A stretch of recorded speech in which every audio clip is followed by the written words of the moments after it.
Hi, this is Mr. Beck Does Your Homework. This is homework number 12, Springs and Hooke's Law, question number 1.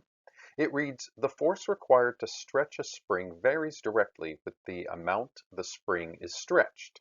That actually is a statement of Hooke's law, which we can write for Hooke's law that the force of a spring is going to be some constant times the amount the spring is stretched, which is x, Fs equals kx. And that gives you a constant, k, the spring constant, which is the ratio of the amount of the force in the spring divided by the amount that the spring is stretched. And that's a constant for any one spring. So this says a force of 51 pounds is needed to stretch a spring 59 inches, as shown in the right-hand figure below. So there's 51 pounds stretching at 59 inches. How much force is required to stretch the spring 36 inches? Answer in units of pounds. So what we have is a ratio of pounds and inches that is going to be a constant, K, for the spring constant. Now there are two ways to do this. Number one is just to recognize that the spring constant is going to be the same, therefore the ratio is going to be the same.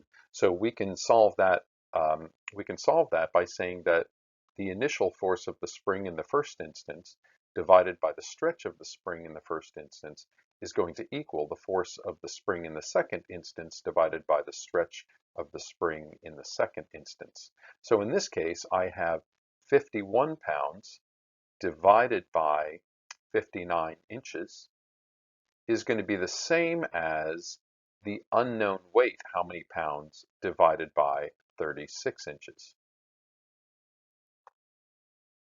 Now, of course, your numbers are different, but for me, I divide 51 by 59 and multiply by 36. So that's the 51 and the 59, and then multiply by the 36 in order to get a final weight. And so that would be the solution to that one. However, the other way to do it would be to actually solve for the spring constant using Fs equals Kx. So let me do that in green. If we had that the force of the spring equals the spring constant times the amount it's stretched, what we could say is that the force on the spring would be 51 pounds for the first one.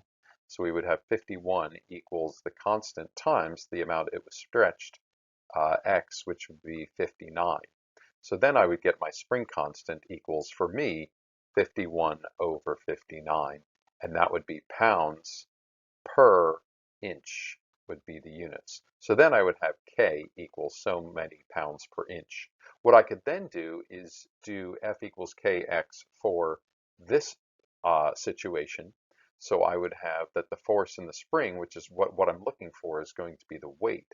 That's going to be the spring constant that I just solved for, times the stretch of 36 inches for me, taking that 36. And that would give you the same answer for the weight equals K times 36. And so that is going to give you an answer for the weight. So that is the answer to problem number 1. Make sure you keep enough significant figures that you will get the proper answer in University of Texas.